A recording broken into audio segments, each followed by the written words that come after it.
Hola a todos, ¿cómo están? Bienvenidos a La Esposa del César. Como saben, La Esposa del César es el proyecto de Strainer para platicar de corrupción y de anticorrupción con palabras que todos puedan entender. Y hoy nos toca platicar de las noticias que tienen que ver con la corrupción y la anticorrupción. La nota de hoy tiene que ver con Rafael Correa y ciertamente esta vez sí que es personal. Rafael Correa fue presidente de Ecuador de 2007 a 2017 y, como saben, los que han seguido La Esposa del César muy de cerca, estuvo en juicio in absentia. Bien, ¿qué es lo que trascendió en las noticias? Que en Ecuador condenan a Rafael Correa después de su juicio, le dan una condena de 8 años de cárcel y una inhabilitación de 25 años. La condena de 8 años de cárcel se va a empezar a purgar en cuanto esta persona se presente o aparezca ante la justicia, y el proceso de inhabilitación de 25 años significa que durante 25 años él no tendrá derechos políticos, no podrá votar ni ser votado, no podrá participar en las elecciones, etc. Esto significa que no va a tener derechos políticos sino hasta 2045. Bien, como lo comentamos, él fue presidente de Ecuador de 2007 a 2017 y se lo llevó a juicio por el delito de cohecho agravado. Para empezar, ¿qué es cohecho? Cohecho es, como conocemos los abogados, al soborno. Es el acto de dar algo indebido, tal vez prometer, entregar, etcétera, algo indebido a un servidor público a cambio de otra cosa indebida, a cambio de que haga o que deje de hacer algo que tampoco está permitido, más comúnmente conocido como soborno o como coima. Bien, ¿y qué significa que un delito esté agravado? Bueno, los delitos en general tienen ciertas características que los pueden hacer más tenues o más graves. Puede que el delito, por la forma en la que se cometió, sea más malo o sea menos malo. Es una forma simple de verlo. En Ecuador hay distintas agravantes, pero una de las agravantes principales es que quien comete el delito utilice un cargo público para cometer ese delito. Y en este caso, bueno, él fue el presidente de Ecuador, que naturalmente es un cargo público, y por eso es que lo acusan de cohecho agravado. Ahora, aquí es donde la cosa se pone interesante. Como ya lo habíamos platicado en aquel episodio, a Correa le hacen un juicio in absentia. Esto significa, es algo que se hace muy poco, y significa que juzgan a una persona, le hacen su proceso de juicio penal sin que esta persona necesariamente esté presente para el juicio.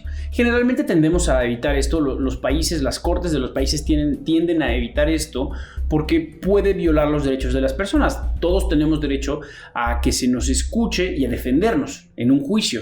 Y entonces, si se sigue un procedimiento mientras yo estoy ausente, pues se pueden violar mis derechos. Esto solo se reserva para los delitos más graves, cuando las acusaciones son las más serias, cosa que está sucediendo en este caso.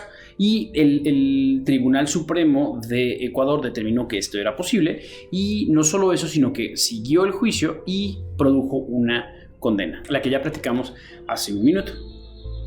Bien, pues a todo esto Rafael Correa salió a los medios a través de las redes sociales y por conducto de sus abogados a decir que sus palabras fueron: esto es una mamarrachada, que sencillamente desestima la condena por completo, y él asegura que van a prevalecer, que va a resultar vencedor en las apelaciones. Pero si el juicio se hizo ante el Tribunal Supremo de Ecuador, pues tal vez no tendría por qué haber apelaciones, ¿no?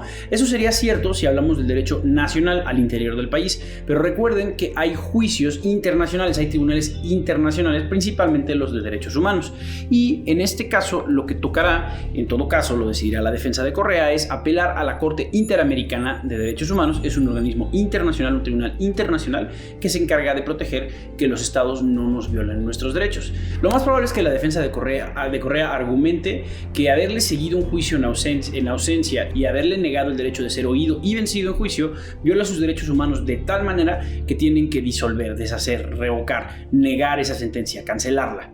Es poco probable que esto suceda por distintas razones, porque el caso debió montarse sólidamente. Los abogados que montan este tipo de casos a esos niveles saben qué es lo que viene, y entonces se hace de forma muy seria. Pero además de esto, es importante recordar que cuando Correa era presidente, criticaba muchísimo a la Corte Interamericana de Derechos Humanos. Consideraba que era un organismo arcaico que no servía para nada. Correa está viviendo desde 2017, cuando terminó su presidencia, se fue a vivir a Bélgica en el exilio, él lo llama el exilio, y desde ese lugar ha estado siguiendo las noticias de su juicio, más no participa en ese juicio. Desde ahí él se coordinará con sus abogados para preparar su defensa, y nos enteraremos de cómo se desarrolla este procedimiento ante la Corte Internacional más adelante.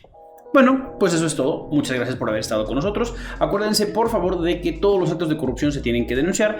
Si ustedes no saben si lo que están presenciando es un acto de corrupción o si no están convencidos de que su seguridad está garantizada, no hagan nada, acérquense a quien les pueda ayudar. Con mucho gusto nos pueden escribir a info@strainer.mx y encantados les vamos a ayudar, pero por favor, cuídense. Muchas gracias por estar con nosotros. Yo soy Michelle Levien y esto fue La Esposa del César.